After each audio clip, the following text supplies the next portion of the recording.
Hi guys, Recovery Jimmy, sitting on under my belt 9 fucking months. I should have rehearsed that. It just came to me. 9 fucking months today. Wow. I mean, people keep asking me what does it feel like, and yeah, it's awesome. I mean, it feels great. I get a chip on 9 months. You don't get one for 7 and 8, but it's not about the chips. It's about each day. It's about one day at a time. And to me, yesterday was awesome. The day before that was awesome. Every day that I'm sober is amazing. I know that sounds like a cliche, but it's true. To have 9 months under my belt is just, I mean, I think I crossed the threshold of,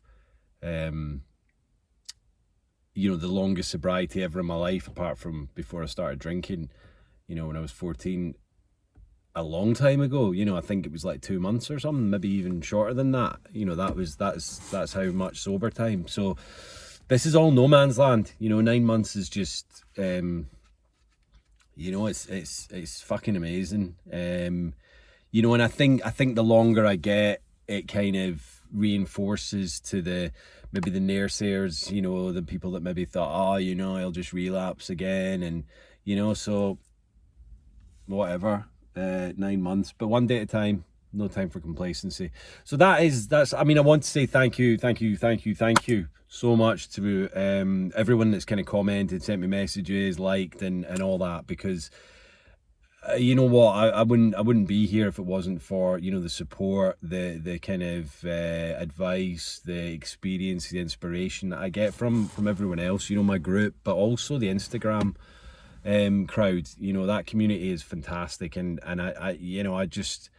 I wouldn't be here doing what I'm doing if it wasn't for the inspiration and the support and just the love that is on there for everyone. There's new people joining all the time, and I'm sure they're like me at the beginning, like, how did we not know about this untapped kind of community? Because it's, you only know when you only know. So that's really what it's about, and I love that about it. It's not pretentious or kind of in your face. It's just there if you want to go and find it, and that's what I love. People are finding it every day, and yeah, I'm happy to be a part of that in my own little small way. As I said before, I'm only just tapping the surface of it. So so that's what I wanted to talk about today. I've been wanting to do a video for a couple of days now, but I just thought, I'll wait until Wednesday, 19th of May.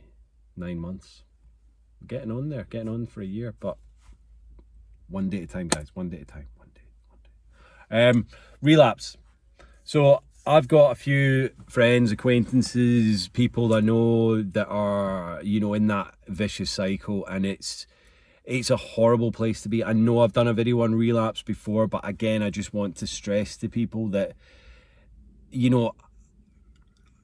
before I even admitted that I was like, an addict or an alcoholic, I was relapsing all the time in my general life. I would have time off from alcohol, and I would think to myself, oh yeah, you actually do get a lot better. You're a better person when you're sober.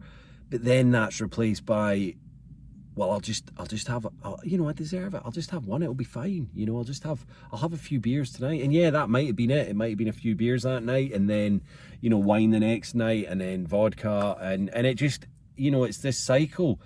And, I've been saying to people, like, I do get the thoughts all the time, not all the time, but they come and go.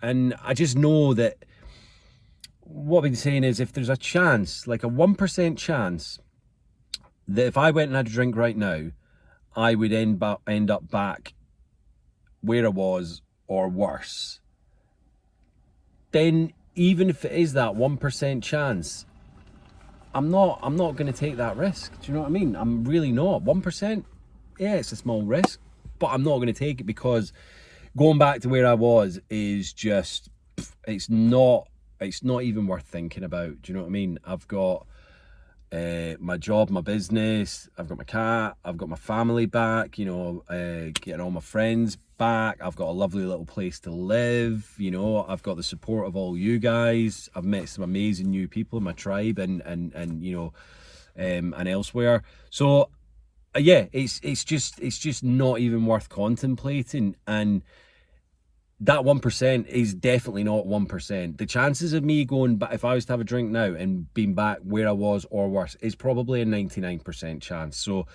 that's why I don't do it. But even if it was a 1% chance, it's not worth it. Do you know what? My life is too good at the moment to take that risk. And yeah, I like to be a bit spontaneous and a bit of a risk taker, but not when the outcome, when the consequences of it could be just unfathomably disastrous. Then it's not worth it. So this is what I'm trying to stress to people that are relapsing. Like, you're not stupid, where it takes you, so why do you want to go back there? And I understand it's an addiction and all that, and I understand, for me, the relapses happen from a momentary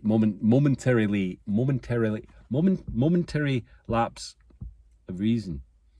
And that's all very well and said, but it's remembering where it takes you to. Now, it took me to rock bottom quite a number of times, and it was worse each time.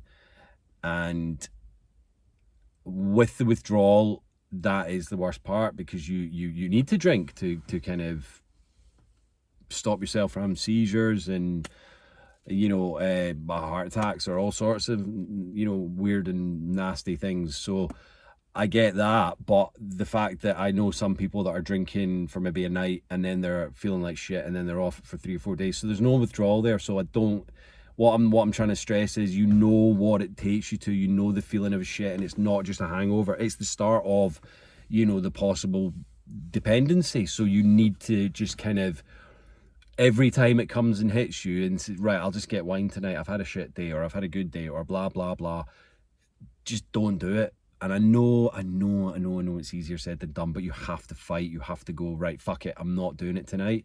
I'll deal with tomorrow. Maybe tomorrow's another day, and then, but not tonight.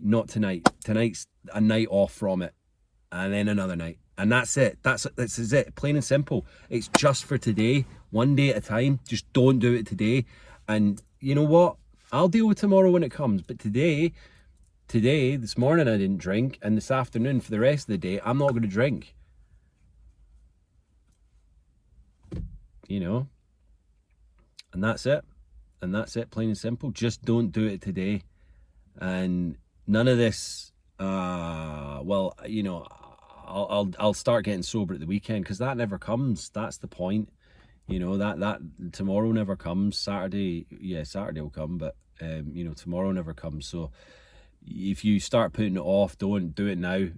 I had a friend who is actually doing really well now, I think like 10, 11 days, but she was struggling, and I would speak to her in the morning and she'd be having some wine out, and she'd be like, I'm going to finish this wine because I need it. And I get that, I've been there, the withdrawal, the clutching on to the last remnants of what you've got. But like, I spoke to her on the Monday, and then by the Friday it was the same thing. Every morning at like fucking 7, 8 o'clock, I'm just going to finish this wine.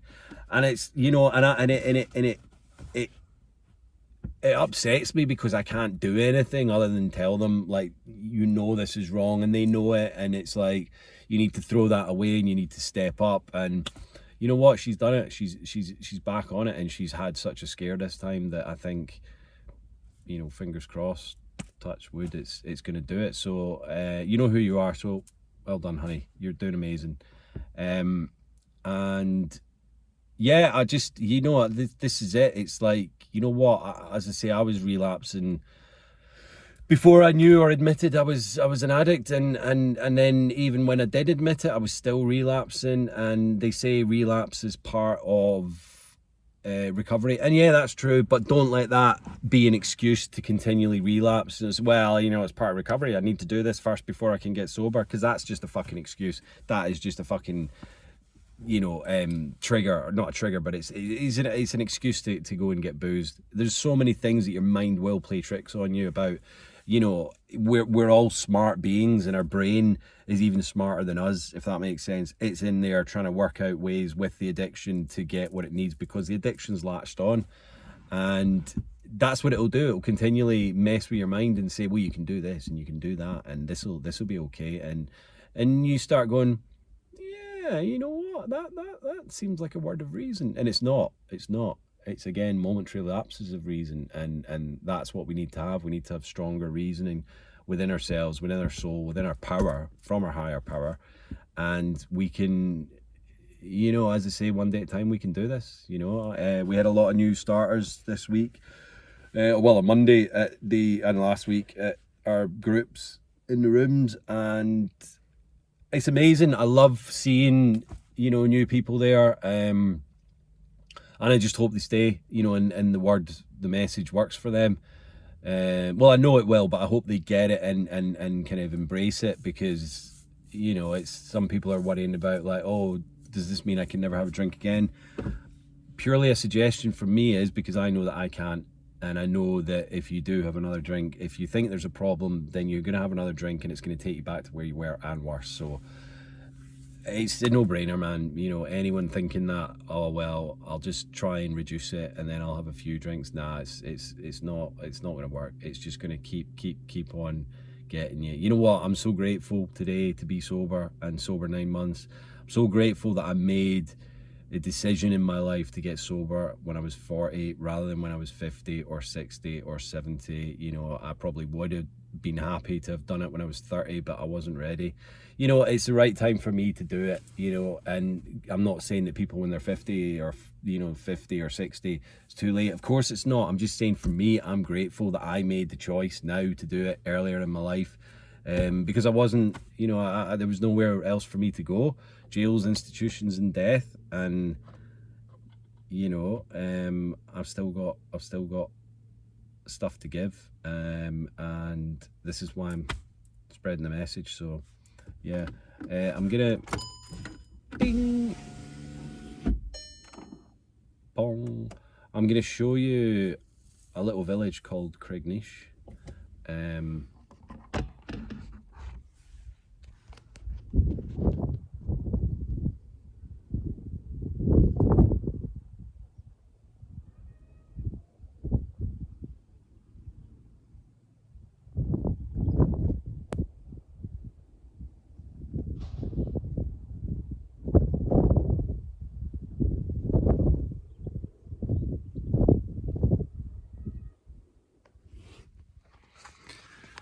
Yeah, so that's a little village called Craignish. There's some interesting hobos and weirdos that live down there. This guy. No, I'm not a hobo. I've got a house. I know I look like a hobo, but yeah, mine's one of them.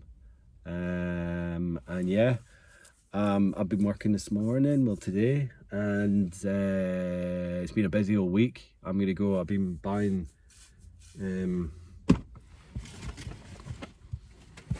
Been buying some bits and bobs for Poppy. She's got some catnip. Now I know we talk about catnip being a bit, does it get them high? I think it does. So anyway, she's an addict in her own way, but I'll let her have catnip, it's fine. Yeah, do the usual.